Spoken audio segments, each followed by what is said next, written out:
Alors, sans plus tarder, parce que je pense qu'on a pris, on a pris du temps, je vous présente Damien Dauge, que j'ai beaucoup de plaisir. Donc je suis ravie qu'il participe à cette journée en tant que musicologue et spécialiste de Flaubert. Donc, Damien est agrégé de lettres modernes et il enseigne dans le secondaire et à l'université de Rouen-Normandie, où il donne des cours de musicologie notamment. Il a soutenu une thèse en 2015 qui s'appelle Il lui semblait entendre Flaubert et le spectre du musical, co-dirigé par Yvan Leclerc et Peter Senzi. Et il est l'auteur de nombreux articles sur les rapports entre la littérature et la musique, et notamment sur le plan théorique entre l'écoute et la lecture. Il a aussi, comme je vous l'ai dit, il s'est aussi chargé de la rubrique musique sur le site Flaubert, où vous avez notamment tout ce recensement qui est vraiment très intéressant et que je vous invite à aller voir. Et je laisse la parole à Damien. Merci beaucoup, Anne. Merci vraiment pour l'invitation et pour l'organisation de cette journée qui s'annonce vraiment passionnante. Alors, pour commencer, on va ouvrir la journée avec une citation et précisément un témoignage. Un jour d'été, un jour de bonne humeur pour le maître du logis, où nous nous trouvions seuls avec lui, le piano d'une voisine jouait depuis plus d'une heure. Nous ne savons plus quelle sonate, et le bruit du monotone instrument, arrivant par les fenêtres ouvertes, couvrait notre conversation. Nous vîmes alors Flaubert faire de son amour du beau style et de son goût pour la prose déclamée un usage bien inattendu. « Attendez, dit-il soudain, la voisine m'assomme avec son piano. Mais je me venge et je lui gueule du Châteaubriand. » Nous entendîmes alors la voisine fermer son piano d'un coup sec. Une fois de plus, la littérature avait affirmé sa supériorité sur la musique. Hélas, le gueuloir du bon et grand Flaubert est muet pour toujours, mais son écho vibre encore dans notre souvenir. Et quand nous nous donnons la volupté de relire à haute voix quelques pages impérissables de Salammbô ou du Cœur simple, nous imitons malgré nous cette voix d'airain, et nous jouissons alors doublement du rythme grandiose de ce style unique qui fait de Gustave Flaubert le Beethoven de la prose française. Dans ce témoignage de l'écrivain parnassien François Coppée, la musique apparaît d'abord comme un contre-modèle pour l'auteur de Madame Bovary. Flaubert se serait ainsi vengé du tapage musical de sa voisine en gueulant du Châteaubriand. Comme l'écrit l'universitaire Frédéric Sounac, authentique ou pas, l'anecdote est prise dans un schéma d'opposition, de rivalité, de restauration vigoureuse de la suprématie des lettres, qui ne relève en aucun cas du simple dégoût. C'est dans un ouvrage sur la mélophobie littéraire. Mais Flaubert est peut-être moins mélophobe que ce que j'ai pu appeler mélomanophobe. Il ne rejette pas tant la musique, encore moins la grande musique, qu'il goûte finalement assez peu, que l'amour démesuré de la musique. Cette mélomanie qui a le même âge que lui. Surtout, comme l'écrit François Coppée, Flaubert affirme bien la supériorité de la littérature comparée à la musique.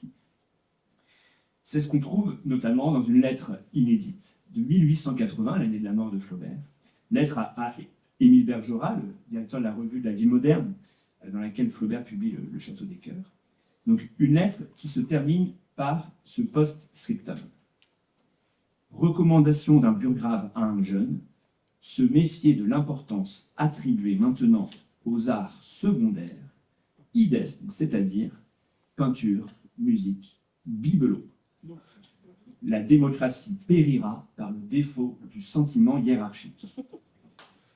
On devine ainsi pourquoi Flaubert n'est pas musicien.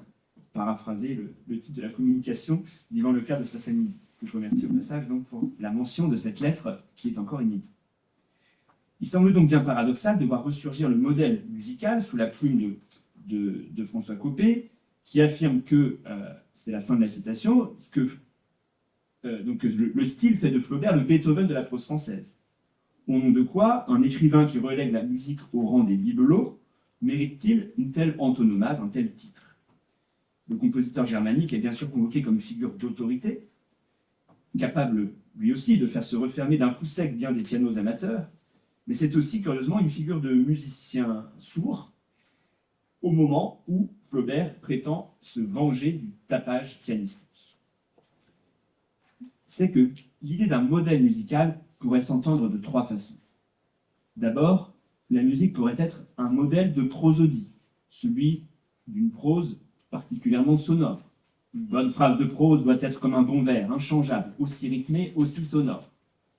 Là, on remarque tout de suite que le modèle est bien la poésie, plus que la musique. Ensuite, la musique pourrait être ponctuellement un modèle de composition romanesque, non plus à l'échelle de la phrase, mais celui d'un chapitre. Flaubert affirme avoir cherché à reproduire sur le lecteur l'effet procuré par une symphonie. On y reviendra. Enfin, la musique pourrait aussi servir de modèle de représentation. Si la musique a pu être érigée en modèle dans la seconde moitié du XIXe siècle, et en particulier en poésie, ce n'est pas tant dans sa matérialité sonore, mais dans sa façon de représenter le monde, remplaçant alors le modèle pictural. Un paradoxe se fait jour. Et si, avec Flaubert, le modèle musical était d'autant plus pertinent que s'éloignait toute dimension sonore. Alors, pour commencer, on peut revenir donc sur l'attention de Flaubert aux sonorités de la phrase, qui est associée dans l'imaginaire collectif à son célèbre gueuloir. Le gueuloir, pour rappel, désigne plus qu'un lieu ou une pratique de lecture, il nomme la qualité intrinsèque d'un texte. Comme l'écrit Yvan Leclerc, Flaubert recherche la quadrature de la prose. Elle doit être sonore sans jouer sur les homophonies, à quelques exceptions près, et cadencée en variant constamment le rythme. L'idée donc la plus importante est que la qualité sonore du style que recherche Flaubert se mesure en réalité moins à l'oreille qu'au cœur ou à la poitrine. Ces sonorités sont moins destinées à être entendues, même intérieurement, que ressenties dans un tremblement du corps tout entier. Cette prosodie flaubertienne, dont Pierre Fleury nous parlera plus en détail tout à l'heure, n'est pas seulement une performance orale, c'est une épreuve physique. Les phrases mal écrites ne résistent pas à cette épreuve du gueuloir. Elles oppressent la poitrine, gênent les battements du cœur et se trouvent ainsi en dehors des conditions de la vie. C'est ce que nous dit Flaubert dans la préface aux chansons de Louis Bouillet, donc son unique texte théorique publié de son vivant. On relève ici tout autant la place centrale du cœur, entendu comme organe de la respiration et du souffle, et non comme siège des sentiments, mais aussi comme principe rythmique. Le cœur, donc, gêne les battements du cœur. Mais on relève avant tout l'absence de l'oreille. La prose flaubertienne semble aller directement de la bouche au cœur, donc, sans passer par l'oreille, selon un modèle peut-être moins musical que médical. Alors que la musicalité de la poésie est le plus souvent décrite en termes de jeu d'écho sonore, que penser de cet attachement paradoxal de Flaubert à une prose aussi sonore qu'un vers, mais sans écho? Une phrase mal écrite, pour Flaubert, serait une phrase qui ferait entendre ces jeux d'écho. Je cite, « Il m'est maintenant impossible d'écrire une phrase de suite, bonne ou mauvaise. Je suis aussi gêné pour la place dans ma phrase que si je faisais des vers, le modèle est bien poétique, et ce sont les assonances à éviter, les répétitions de mots, les coupes à varier. » C'est peut-être ce paradoxe qui fait écrire à certains que les phrases de Flaubert, précisément, manquent de musique. On pense à Paul Claudel, qui commente les terminaisons de l'Incipit de Salammbô, cet opéra en prose, dont tu parlais tout à l'heure, Incipit qui est en plus particulièrement riche étonnamment riche en écho sonore. Et donc, Paul Claudel accuse l'auteur de surdité. Je cite, « Et à ce propos, remarquons que le style est une qualité naturelle comme le son de la voix. Il n'est nullement l'apanage des écrivains professionnels. On pourrait prendre 40 lettres de charcutiers réclamant leur facture, on en trouverait 10 dont les auteurs ont le sens du français pour 30 qui ne l'ont pas. » Flaubert appartenait à cette dernière catégorie, et ce tourment d'un sourd cherchant à réaliser une note qu'il ne parvient pas à entendre est l'un des martyrs les plus émouvants de l'histoire des lettres. Flaubert n'aurait donc pas eu plus d'oreilles qu'un charcutier mal payé et dur de la feuille. Dans le débat sur cette surdité métaphorique de Flaubert, Julien Gracq renverse la déficience en une disposition. Comme Beethoven pouvait mieux entendre sa musique intérieure à mesure qu'il perdait l'audition, ce sourd entendait l'infini, nous dit Victor Hugo, Flaubert aurait gagné une oreille romanesque en renonçant à son oreille musicale. je cite Julien Gracq, je pense qu'il y a une oreille romanesque comme il y a une oreille musicale. Elle est sensible au rythme à longue période. Il me semble que Flaubert, par exemple, en était largement pourvu. Alors qu'il n'avait pas toujours pour la phrase, malgré le sel de Loire, l'oreille qu'on lui prête généralement, et qu'il a trop sensible au rythme des choresses. Donc, peu importe ce qui résonne précisément dans cette oreille romanesque, rythmes à longue période, accords complexes entre les différents plans de l'écriture, jouissance unitaire, Gracq affirme la possibilité d'une posture d'écoute romanesque en la séparant du plan sonore. C'est ce qu'on va voir maintenant. À part quelques tambours, aucune musique ne résonne sur la place de Yonville-l'Abbaye au moment des comices agricoles. Ainsi, si à 2 reprises, Flaubert affirme la dimension symphonique de son chapitre, ce n'est pas tant pour l'aspect sonore de la fête rurale que pour la composition romanesque de son chapitre. Ce sont 2 lettres assez célèbres qui ont à peine 1 mois d'intervalle. J'ai repris la Bovary. Voilà depuis lundi 5 pages d'à peu près faites. À peu près est le mot, il faut s'y remettre. Comme c'est difficile. J'ai bien peur que mes comices ne soient trop longs. C'est un dur endroit. J'y ai tous mes personnages de mon livre en action et en dialogue, les uns mêlés aux autres, et par là-dessus un grand paysage qui les enveloppe. Mais si je réussis, ce sera bien symphonique.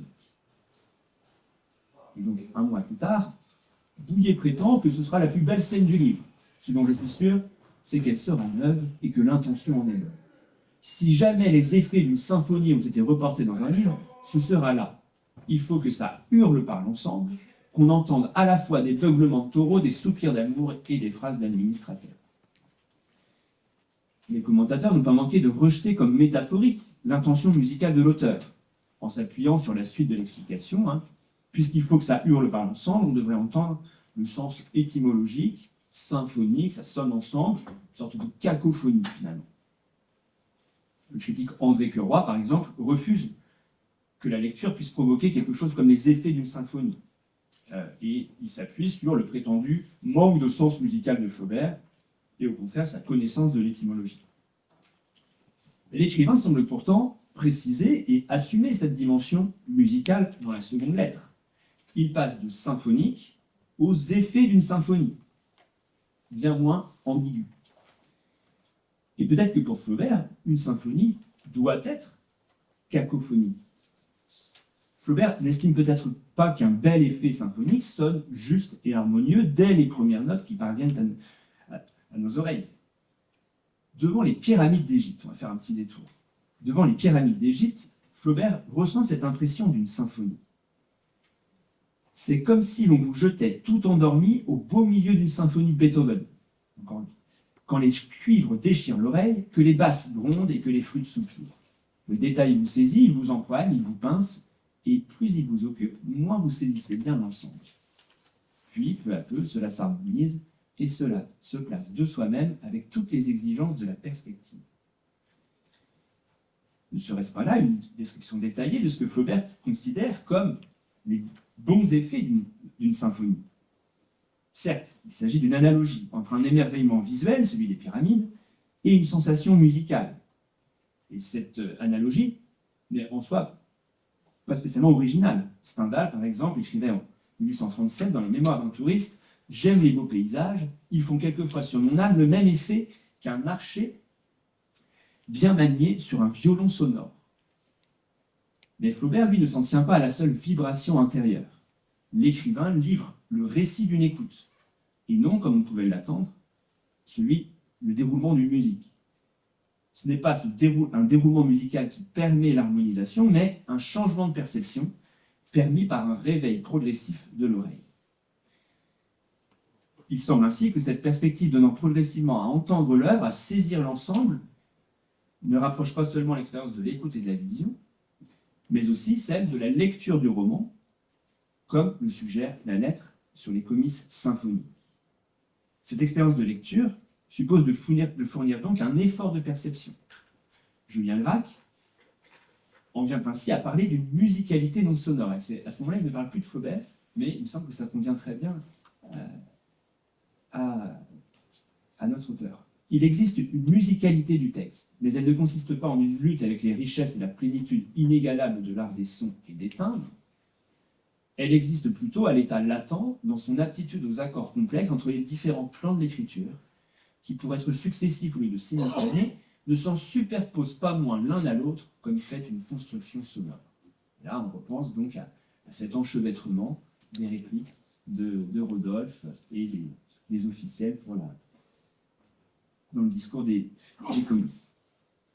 Les comices de Madame Bovary feraient l'effet d'une symphonie, à condition que le lecteur soit en mesure de passer du détail qui le saisit à cette perception d'ensemble d'une construction sonore. J'en arrive à la troisième façon d'entendre le modèle musical. La musique pourrait fournir un modèle de représentation pour la revendication de Flaubert d'écrire un livre presque sans sujet qui se tiendrait de lui-même par la force interne de son style. Depuis la découverte en 1927, c'est très tardif, de cette lettre, maintes fois commentée, celle-ci a pu devenir, à côté de sa fertilité dans la pensée littéraire, la source d'une forme de poétique musicale prêtée à Flaubert. Ce n'est pas moi qui invente ce modèle musical. Alors, s'agit-il d'un contresens? La question mérite d'être posée, puisque Flaubert lui-même n'évoque à aucun moment la musique. Ce qui me semble beau, ce que je voudrais faire, c'est un livre sur rien, un livre sans attache extérieure, qui se tiendrait de lui-même par la force interne de son style, comme la terre, sans être soutenue, se tient en l'air. Un livre qui n'aurait presque pas de sujet, ou du moins où le sujet serait presque invisible, si cela se peut. Les œuvres les plus belles sont celles où il y a le moins de matière. Plus l'expression se rapproche de la pensée, plus le mot colle dessus et disparaît, plus c'est beau. Je crois que l'avenir de l'art est dans ces voies. Il y aurait sûrement un contresens à entendre, comme Jean Rouault dans La Désincarnation, ce livre sur rien comme le rêve, je cite, d'un pur élan lyrique, une partition musicale, du lettrisme chantant, un concert d'onomatopée, un rythme entraînant quelque chose comme wap dou wap, décliné sur 300 pages. Ce qui impliquerait, je cite toujours Jean Rouault, de lire Flaubert en marquant du pied la mesure et en tapant dans ses mains. On sent bien qu'on ne peut prêter à Flaubert l'intention de ne rien signifier, de ne faire que de la musication. C'est que l'écriture flaubertienne se rapproche de la musique, en ce sens, non pas dans sa dimension sonore, mais dans sa capacité à être elle-même, la musique, sur rien, détachée de toute imitation du réel, sur rien ou presque rien. Même si Flaubert ne semble pas y penser, la musique a toujours été, historiquement, cet art où il y a le moins de matière. L'art qui se détache inévitablement, sans jamais la perdre de vue, donc de la représentation mimétique du monde, de ce qu'on a longtemps appelé l'imitation de la nature. Dans cette perspective, la musique s'est peu à peu substituée au modèle pictural de la représentation. L'antique ut pictura poesis, la poésie doit se faire comme la peinture, s'efface au cours du XIXe siècle pour de la musique avant toute chose, qui était d'ailleurs le titre, le slogan, je veux dire, de cette matinée.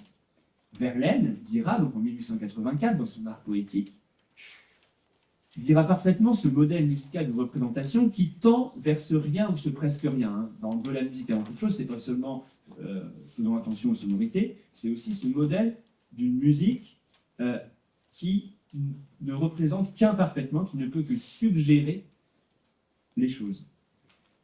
Je cite Verlaine, « Que ton vers soit la chose envolée, qu'on sent qui fuit d'une âme en allée vers d'autres cieux à d'autres âmes. » Jean Rousset a livré, dans Forme et signification, une analyse importante de notre livre sur rien.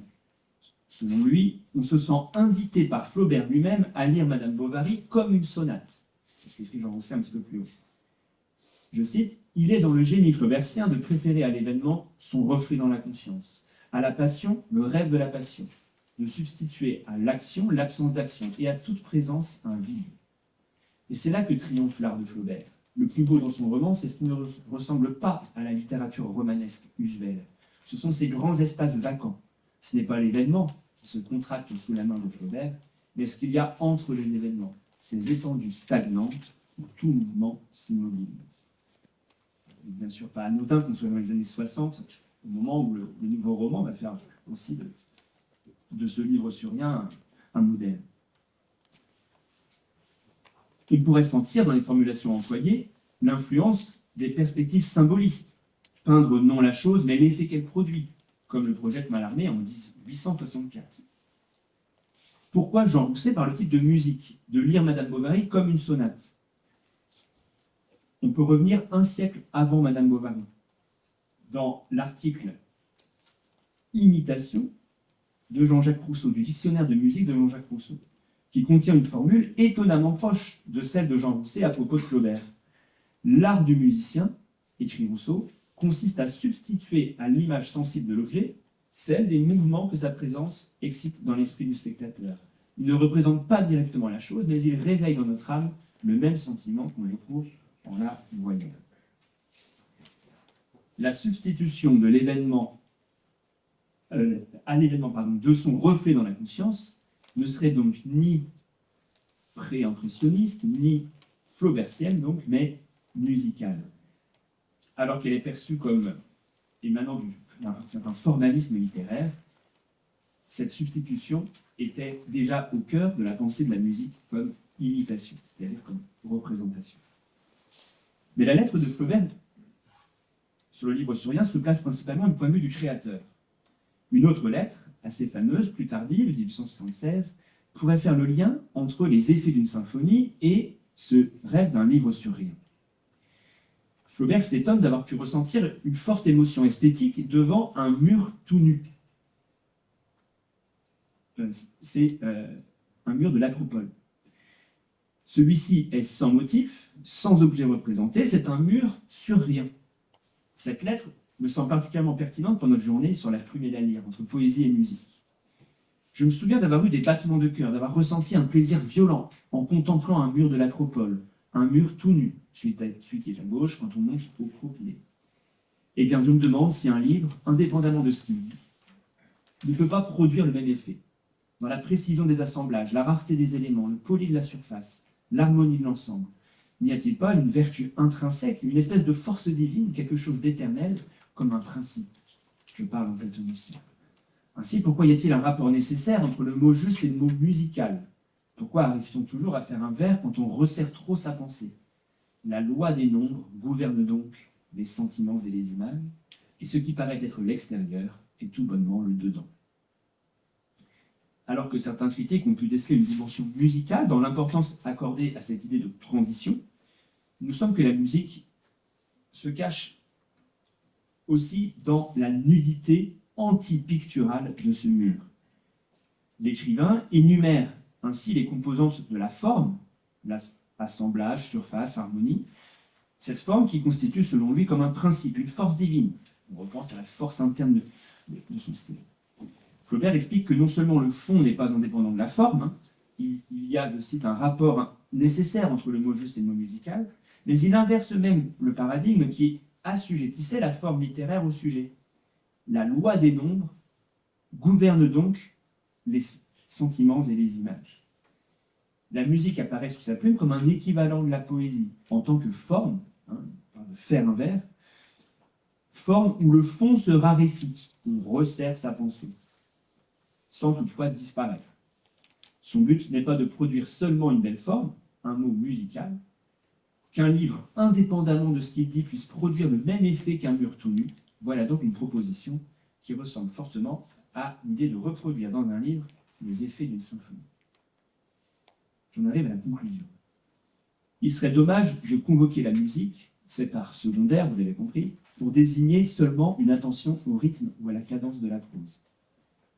Toutes les analogies musicales ne se valent pas et cachent parfois des analogies poétiques.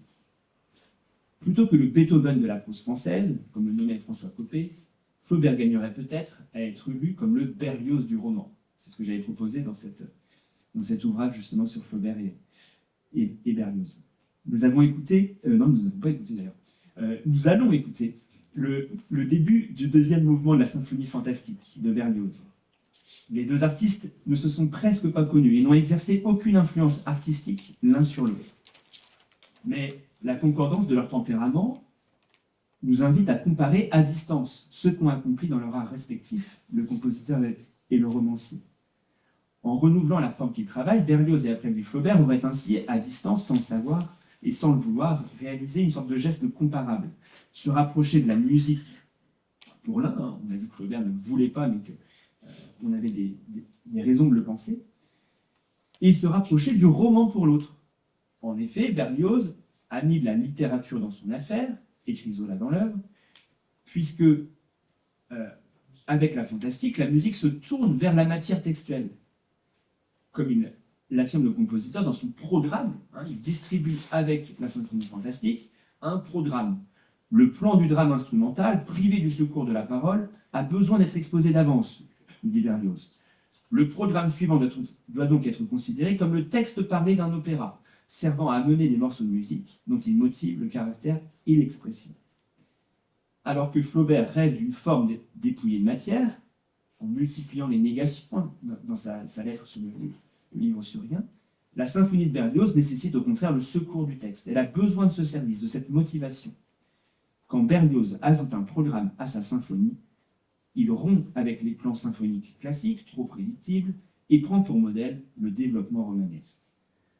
Berlioz a voulu composer une symphonie en romancier, quand Flaubert aurait pu, on l'a vu, écrire un roman en symphonie. Tendons l'oreille. Avec la sourdine, la voisine n'avait en réalité jamais cessé de pianoter. N'en déplaise à Flaubert, on ne se débarrasse pas si facilement d'un art secondaire comme la musique. Merci.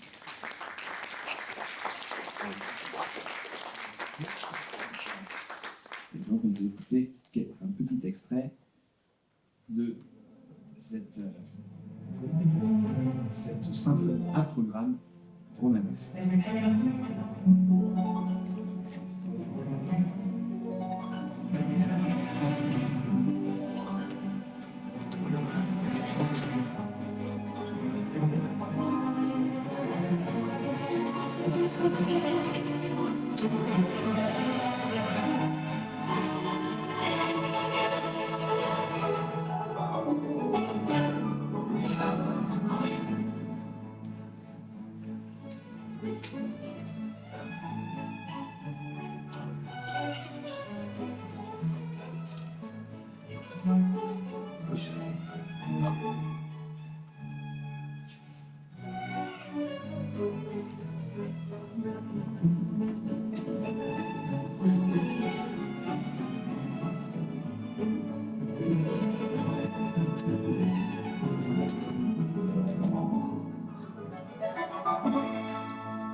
Bien. Merci beaucoup Damien pour cette présentation très intéressante sur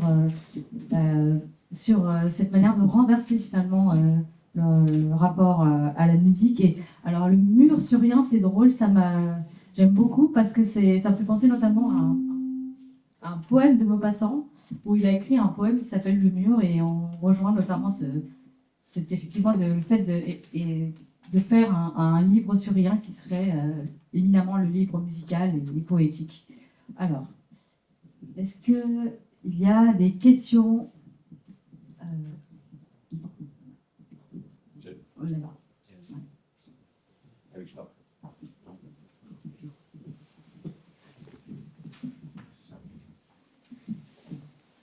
Merci beaucoup. Pierre Fleury. Oui, merci beaucoup. Je me posais juste la question de ce que vous avez dit au début sur le fait que la façon que Flaubert aurait notamment de parler du gueuloir et de la réception physique des rythmes ou de la prose. Vous dites que ça passe pas par l'oreille, que ça va directement au cœur et que donc éventuellement ça s'éloigne un peu du paradigme musical pour aller du côté du paradigme médical. Et bon, en fait, comme vous traitez la musique comme un élément de l'imaginaire des gens et pas comme un, comment dire, comme un objet en tant que tel à analyser, mais plutôt comme un objet de l'imaginaire, je me disais qu'on pouvait justement relier cette histoire de aller directement au cœur et de parade musicale avec l'imaginaire de la réception de la musique à l'époque, puisque, à vrai dire, en fait, à cette époque précise, c'est justement les critiques de concerts disent ah là là, ça nous est arrivé droit au cœur, c'est une décharge électrique, et un discours qui est spécifiquement, justement, plutôt médical pour parler de la musique. Donc pour moi, c'est pas du tout contradictoire, et c'est au contraire très homogène tout ça. C'est dans l'imaginaire du temps que de considérer la musique pas spécialement comme quelque chose d'acoustique qui va à l'oreille, etc. On ne l'analyse pas comme un objet très concret de style avec des règles et tout. C'est voilà, c'est de l'ordre de l'imaginaire et de la métaphore. Donc en fait, je me suis dit que c'était peut-être plutôt au contraire extrêmement cohérent par rapport aux imaginaires du moment et aux imaginaires critiques de la réception de la musique. Je ne sais pas si vous êtes d'accord. Oui, c'est une possibilité en effet de retomber, si on veut, sur un modèle musical, sur l'idée d'une prose qui se rapprocherait des effets de la musique. Après, moi, ce qui me marque néanmoins, c'est à propos justement de cette dimension orale et de la prose de Flaubert, c'est quand même l'ensemble, la pléthore d'images et de métaphores et de lexique qui n'est pas auditif ou pas musical. Et on aurait pu imaginer, il y a mille lettres, on pourrait imaginer justement qu'il développe cette comparaison musicale ou ce lexique musical. Après, ça montre en tout cas que ce n'est pas une comparaison qu'il veut faire. Ça, c'est le moins qu'on puisse dire. C'est que à aucun moment, disons que quand il parle de la dimension sonore, c'est plutôt pour rapprocher sa plume de la poésie. De la poésie plutôt que de la musique. Enfin, je comprends ce que vous dites. De toute façon, comme il n'est pas musicien, il aurait guère les outils, à vrai dire. Mais ce que je voulais simplement essayer de nuancer un petit peu, c'est que de toute façon, le discours sur la musique, quand on lit la gazette musicale que les mélomanes lisaient, on ne parle pas de musique non plus, c'est aussi que des images. On ne sait pas parler de la musique à cette époque. Donc de toute façon, on parle de paysage alors qu'on est en train de décrire une sonate. Donc finalement, je ne sais pas si l'idée c'est d'essayer de faire un partage rigoureux et de dire ah la musique n'est pas. Enfin, c'est juste que c'est des espèces de stocks d'images finalement assez banales que Flaubert utilise et qui circulent dans le discours critique d'époque pour parler d'un peu tous les arts pêle-mêle. Enfin, donc je ne sais pas si. Oui, c'est ça, c'est ce que je me demande si ça ne serait pas intéressant d'articuler aussi ça, et de se dire, bah oui, en fait, cette image de ça me saisit le cœur, bah, au fond, c'est aussi ce qu'on trouve dans n'importe quelle gazette pour parler de la musique.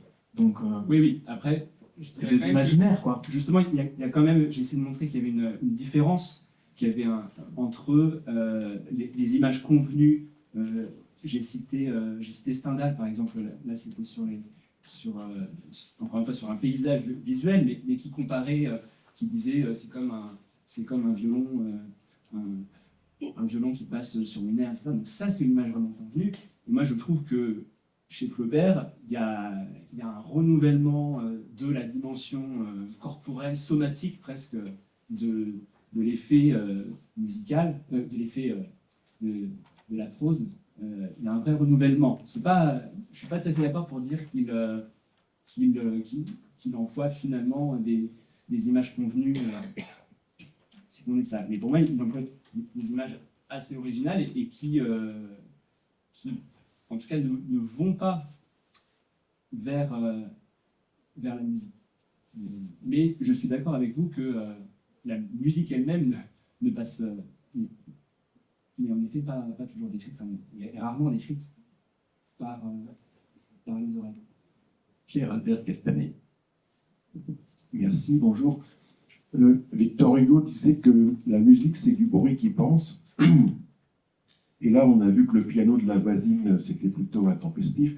Et dans le roman Madame Bovary, quand elle est à l'opéra, elle trouve que la soprano crie ou chante trop fort. Bon, est-ce qu'il n'y aurait pas un rapport donc, entre l'harmonieux et le désharmonieux, et que en fait la musique chez Flaubert serait un élément acoustique pour simplement chercher noise, c'est-à-dire le noise en tant que bagarre, mais aussi noise en tant que rapport au bruit. Oui, alors tout à fait. Là, c'est un sujet que j'ai pas du tout abordé parce que c'est vrai que je n'ai pas du tout parlé de la représentation de la musique dans ces œuvres. Mais c'est en effet, il y a des choses comme ça tout à fait à développer. Je pense par exemple au passage dans le cortège nuptial, par exemple, où il y a donc ce que Jean-Marie Cubat a décrit comme un charivari, précisément, un désordre sonore pour représenter un désordre social de ce Charles Bovary qui se remarie trop tôt, hein, je crois que c'est ça, dans les règles sociales qui est signifiée. Et donc oui, tout à fait, il y a l'idée d'un désordre sonore qui apparaît en filigrane dans, j'ai envie de dire, quasiment dans toutes les œuvres. Quasiment, avec peut-être quand même une distinction sur les récits antiques, où la musique a davantage, où Flaubert accorde à la musique davantage, on va dire, de transcendance. Mais moi, ce que j'ai pu constater dans l'ensemble de ces fictions, c'est de ces fictions modernes, qui se passent dans un contexte moderne, c'est en tout cas le refus de cette spiritualisation de la musique que l'on accorde tant, et qu'il accorde d'ailleurs lui-même à la musique dans ses premiers écrits, en fait, hein, dans ses récits de jeunesse ou dans sa correspondance même. On voit un basculement autour des années 1850, où au moment de l'écriture de Madame Bovary, il se détache, et jusqu'au milieu des années 1850, on a des passages, alors pour le coup très conventionnels, très convenus, sur la musique qui parle à l'âme, sur même quelques enthousiasmes musicaux, et ces enthousiasmes musicaux s'éteignent au cours des années 50 pour, finalement, on sent que c'est à ce moment-là que l'idée que cette musique qui prend tellement de place et qui prend une place tellement nouvelle dans la société, eh bien, devient, aux yeux de Flaubert, un art secondaire. Enfin, plutôt, elle prend sa place en tant qu'art secondaire. Kogan. Merci. Merci Damien d'avoir rassemblé tous les témoignages de l'époque du côté de Flaubert, des musiciens et d'autres écrivains. J'ai écrit une fois sur Entre vers et prose de Flaubert, sur le site de Flaubert aussi. J'ai pensé à l'importance